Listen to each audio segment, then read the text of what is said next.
ఖరీఫ్ సాగుకు రైతులు సమాయత్తమవుతున్న తరుణంలో పంట పొలాలకు చివరి భూముల వరకు సాగునీరు అందించడంలో ఇరిగేషన్ శాఖ అధికారులు చొరవ చూపాలని వేమూరు నియోజకవర్గ ఎమ్మెల్యే నక్క ఆనందబాబు అధికారులకు ఆదేశించారు. బాపట్ల జిల్లా వేమూరు నియోజకవర్గం అమృతలూరు మండల పరిధిలోని కూచిపూడి ఇరిగేషన్ కార్యాలయంలో ఇరిగేషన్ డ్రైనేజీ శాఖల అధికారులతో సోమవారం సమీక్ష సమావేశం నిర్వహించడం జరిగింది. గత 5 ఏళ్ల కాలంలో ఇరిగేషన్ డ్రైనేజీ కాలువలు పూర్తిగా నిర్లక్ష్యానికి గురయ్యాయని తెలిపారు. గతంలో లాగా సాగుకి రైతులకు ఎటువంటి ఇబ్బందులు తలెత్తకుండా త్వరితగతిన సాగునీటి కాలువల మరమ్మతులు చేపడతామని తెలిపారు. అంతకుముందు ఇరిగేషన్ డ్రైనేజీ అధికారులతో సాగునీటి కాలువలు డ్రైనేజీ కాలువల గురించి వివరాలను అడిగి తెలుసుకున్నారు. ఈ కార్యక్రమంలో ఈఈలు మల్లికార్జునరావు, పి వెంకటరత్నం, డిఈలు ఎన్కేవి ప్రసాద్, ధనలక్ష్మి, ఎం అనిల్ కుమార్, ఏఈలు పాల్గొన్నారు.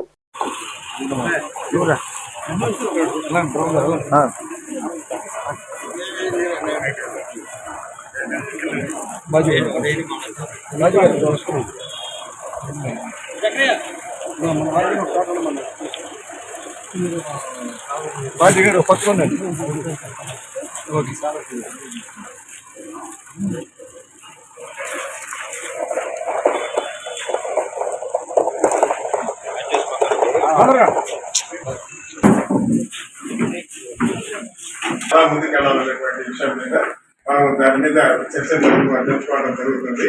ఇందుకు సంబంధించి మనకి ప్రాజెక్ట్ కమిటీ మాజీ ప్రాజెక్ట్ కమిటీ చైర్మన్ గారు మేనేజ్మెంట్ కృష్ణ గారు కూడా వచ్చారు. వారికి కూడా స్వాగతం సుస్వాగతం.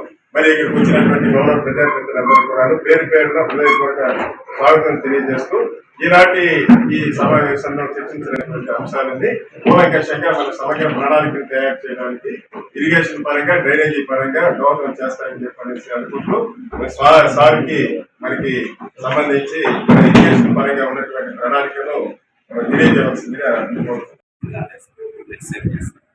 ఇంకోటి డీసిల్టింగ్ ఆఫ్ వరాహపురం పెట్టాం సార్, అది కూడా శాంక్షన్ కాలేదు సార్. డీసిల్టింగ్ చాలా ఇబ్బందిగా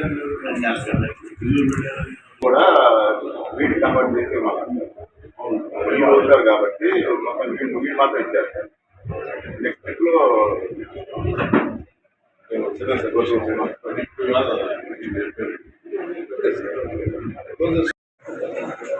వేమూరు శాసనసభ్యుడిగా నేను ఎన్నికైన తర్వాత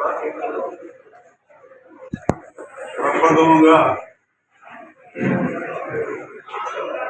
ఇరిగేషన్ డ్రైనేజ్ సంబంధించి సమీక్ష చేసుకోవడానికి మీ అందరినీ కలవడం జరిగింది. చాలా సంతోషంగా ఉంది.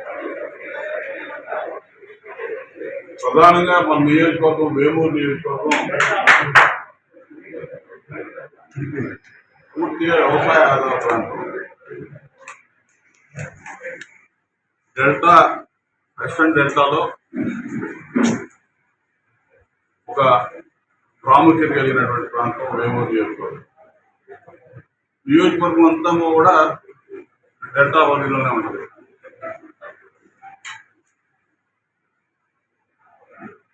ఇప్పుడు సీజన్ స్టార్ట్ అవబోతా ఉంది. రైతాంగం నారు పోసుకొని ఏరువాకు మొదలయ్యి మొత్తం పొలాలు దున్ని పొలాల్లోకి వెళ్ళే రోజులు మొదలవుతూ ఉన్నాయి. ఇటువంటి పరిస్థితుల్లో పంట కాలువలన్నీ కూడా గుర్రపు డెక్క ఇతరత్ర వ్యర్థాలతో నిండిపోయి ఇవాళ నీళ్లు వదిలినా కూడా ఆయకట్టు చివరి దాకా చేరే పరిస్థితులు లేవు.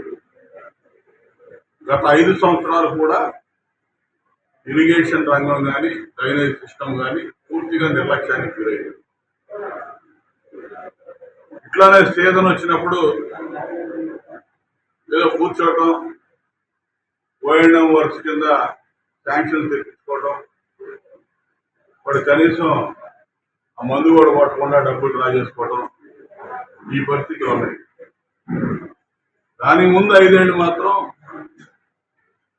సిన్సియర్గా చేశాం. తెలుగుదేశం ప్రభుత్వం, ఆ రోజు నేను ఎమ్మెల్యేగా మంత్రిగా ఉన్నాను, నాకు పూర్తి అవగాహన ఉంది. ఇవాళ మనం కూర్చొని రివ్యూ చేసుకున్నటువంటి